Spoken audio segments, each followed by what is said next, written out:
Sir. నేను శ్రీనివాస్ మంద. 25 సంవత్సరాల నుంచి మన ఈ ఇంపాక్ట్ ప్రోగ్రామ్ విజయవంతంగా సాగుతుంది సార్.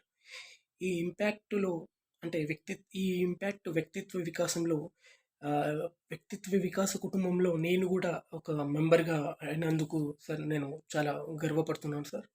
సార్ మీరు ఆహ్, ఆకలి విలువ తెలిసిన వాళ్ళు, మనిషి కష్టం తెలిసిన వాళ్ళు కాబట్టి అంటే మనిషి కష్టం అంటే ప్రతి ఒక్క మనిషి కష్టం తెలిసిన వాళ్ళు కాబట్టి ఈరోజు ఈ స్థాయిలో ఇంపాక్ట్ ప్రోగ్రామ్ని మీరు నిలిపారు అని చెప్పేసి నేను అనుకుంటున్నాను సార్.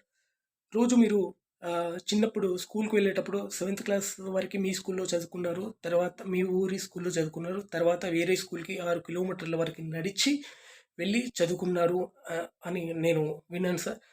తర్వాత మీరు చిన్నతనంలోనే పాల ప్యాకెట్లు, న్యూస్ పేపర్లు వేస్తూ దాని యొక్క విలువ తెలుసుకున్న వాళ్ళు సార్ మీరు. ఇంకొకటి సార్ ఇప్పుడు ఇంటర్నేషనల్ ఐసీఐ ఇంటర్నేషనల్ క్లబ్ ఒకటి పెడుతున్నారు కదా సార్. దాంట్లో ఒక 5,000 వరకి మీరు దాంట్లో ట్రెజరర్స్‌ని, సెక్రటరీస్‌ని తయారు చేస్తున్నారు. అంటే ఆ రోజు ఉగాది రోజు స్టార్ట్ చేస్తున్నారు. ఆ రోజు మీరు కేవలం ఏం చెప్పారంటే అంటే ఏం చెప్పారంటే మీరు దాంట్లో మెంబర్‌గా ఉండను అని చెప్పేసి అన్నారు. కేవలం అడ్వైజర్‌గానే ఉంటా అని చెప్పారు. అంటే సార్ అడ్వైజర్‌గా ఉంటా అంటే దాని యొక్క బాధ్యతలు మీరు వాళ్ళకి అప్పజెప్తున్నారు. కానీ అప్పజెప్పడంలో కూడా ఇంకొకటి నెగెటివ్ లేదు సార్. పాజిటివ్ ఉంది.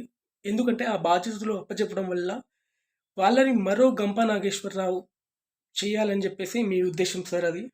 నాకు అర్థమైంది అది.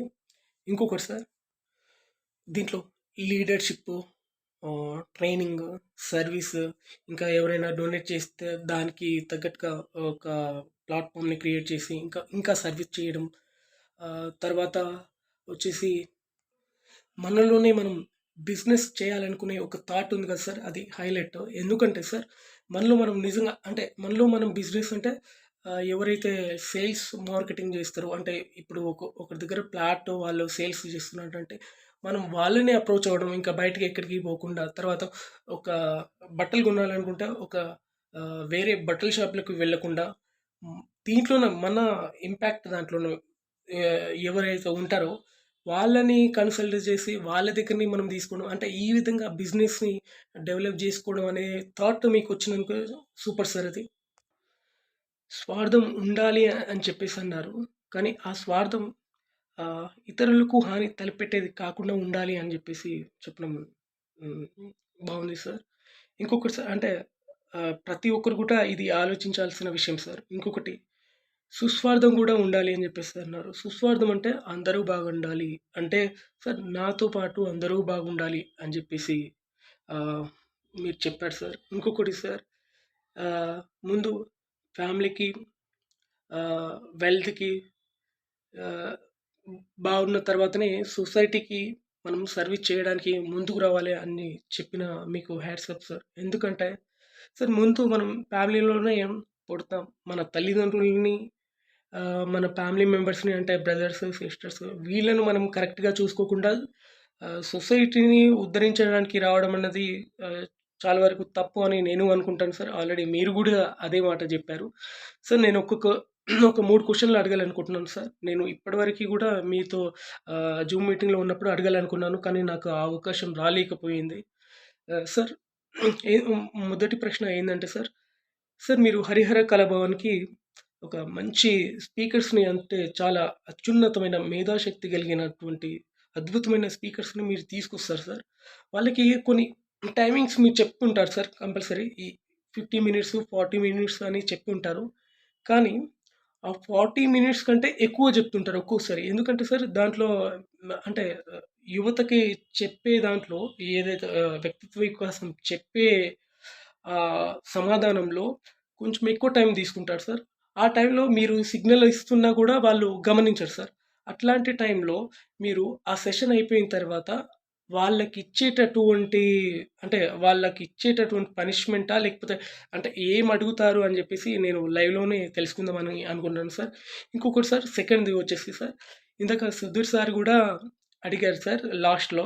అంటే యాక్చువల్లీ నేనే ఫస్ట్ అడుగుదాం అనుకున్నాను. నాకు ఆ అవకాశం రాలేదు. ఎందుకంటే సార్, మీరు ఇప్పుడు ఇంత ప్లాన్డ్‌గా అన్నీ ప్లాన్ జేస్తారు. 3 రోజులు ఇక్కడ, మళ్ళా 3 రోజులు అక్కడ గుంటూరులో ఉంది, అక్కడ ఉంది, ఇక్కడ ఉంది అని జెప్పేసి అదే వ్యక్తిత్వ వికాసం ఇంపాక్ట్‌ది అని జెప్పేసి చెప్తా ఉంటారు. కానీ సార్, మళ్ళీ తర్వాత మళ్ళీ ఒక 5, 6 రోజుల తర్వాత చూస్తే మళ్ళీ అమెరికా వెళ్తారు. ఫారినో, జపానో ఇట్లా వెళ్తా ఉంటారు సార్. విహారయాత్రలు అంటూ మళ్ళీ వెళ్తా ఉంటారు. ఇదంతా మీకు ఎట్లా పాజిబుల్ అయింది సార్? అని నేను తెలుసుకోవాలనుకున్నాను సార్. అంటే మీ ఎనర్జీ ఏంటి సార్ అసలు? అంటే ఆహ్, అది నేను అడగాలనుకున్నాను. కానీ సుధీర్ సార్ ఏం చెప్పారంటే, మీ వాళ్ళు కూడా అడిగారంట సుధీర్ సార్ వాళ్ళు కూడా. కానీ మీరు పబ్లిక్‌లో మమైకమై ఉండడమే మీ ఎనర్జీ అని జెప్పేసి సుధీర్ సార్ చెప్పారు. కానీ మీ మీరు చెప్తే నేను వినాలి అనుకున్నాను సార్. ఇంకొకటి వచ్చేసి సార్, ఆహ్, మీ ఇంటర్ సార్ సుల్తాన్ బజార్‌లో అయిపోయింది. అదే కోఠిలో అయిపోయింది. డిగ్రీ ఇక్కడ సికింద్రాబాద్‌లో మీరు పూర్తి చేయడం జరిగింది బీకామ్. సార్ దాని తర్వాత ఉద్యోగ వేటలో ఉన్నప్పుడు సార్ మీ బ్రదర్, మీ అన్నయ్య గారు ఆహ్, ఆహ్, పనిచేసే అల్యూమినియం కంపెనీలో ఆహ్, అంటే మీ బ్రదర్ అక్కడ టైపిస్ట్‌గా పనిచేస్తారు. ఆ కంపెనీలో నీకు ఎట్లాంటి ఆహ్, మీకు అభ్యంతరం లేకపోతే ఆ అల్యూమినియం ఫ్యాక్టరీలో ఆహ్, ఆహ్, జాబ్ పెట్టిస్తా అని చెప్తారు కదా సార్! ఆ జాబ్ పెట్టించిన తర్వాత అంటే సేల్స్ మ్యాన్‌గా అట్లా మీరు చేస్తా ఉంటారు కదా సార్! అప్పుడు మీ ఓనర్ అనే వ్యక్తి రూ. 350కి ఆహ్, మీకు నెలకి సాలరీ ఇవ్వడం జరుగుతుంది సార్. అయితే ఆహ్, మీ ఫ్యాక్టరీ ముందే, కంపెనీ ముందే ఇంకొక ప్యాన్స్ మ్యానుఫ్యాక్చరింగ్ వాళ్ళు చేసే ఆ ఓనర్ పిలుస్తాడంటారు కదా సార్! అప్పుడు పిలిచి మీరు చాలా హుషారుగా ఉన్నారు కాబట్టి ఆహ్, "నువ్వు నా దాంట్లో పని చేస్తావా?" అని చెప్పేసి అంటాడు సార్. రూ. 700 వరకే ఇస్తా అని చెప్పేసి అంటాడు కదా సార్! అప్పుడు మీరు ఆహ్, నాకు రూ. 1000 ఇవ్వండి అని చెప్పేసి అడుగుతారు. అతను రూ. 1000 కూడా పే చేస్తాడు. అయితే సార్ నాకొచ్చిన ఒక డౌట్ ఏందంటే, మీరు ఈ రూ. 350 ఇచ్చిన అతని దగ్గర నుంచి అంటే పాంట్స్ మ్యానుఫ్యాక్చరింగ్ ఆయన ఆయన పిలిస్తే వెళ్లారు కదా సార్! ఆయన దగ్గర అంటే ఈయన దగ్గర ఎలా జాబ్ మానేసారు? నేను మానేస్తున్నా అని ఎట్లా జెప్పిర్రు ఆయనకి? అనేది నా డౌట్ సార్. అదే ఈ అల్యూమినియం ఫ్యాక్టరీ అతనికి మీరు ఈ జాబ్ మానేస్తున్నా అని ఏ విధంగా చెప్పారు అనేది తెలుసుకోవాలని చాలా కుతూహలంగా ఉంది సార్. హ్మ్. ఈ అవకాశాన్ని ఇచ్చినటువంటి నాకు సుధీర్ సార్ గారికి ధన్యవాదాలు సార్. Thank you sir. చివరిగా ఒకటి మర్చిపోయాను సార్. ఇక నుంచి మనం ఆహ్, పుస్తకాల్లో చదువుకున్నాం సార్. భారతదేశము అభివృద్ధి చెందుతున్న దేశం అని జెప్పేసి మా తాతలు చదువుకున్నారు. అంటే తాతల కాలం నుంచి చదువుకున్నారు. తర్వాత వాళ్ళ కొడుకులు, తర్వాత ఆహ్, వాళ్ళ మనవళ్ళు, తర్వాత అంటే మేము, తర్వాత మనవళ్ళు ఇట్లా చదువుకుంటూ వస్తూనే ఉన్నారు. అభివృద్ధి చెందుతున్న దేశము అని జెప్పేసి.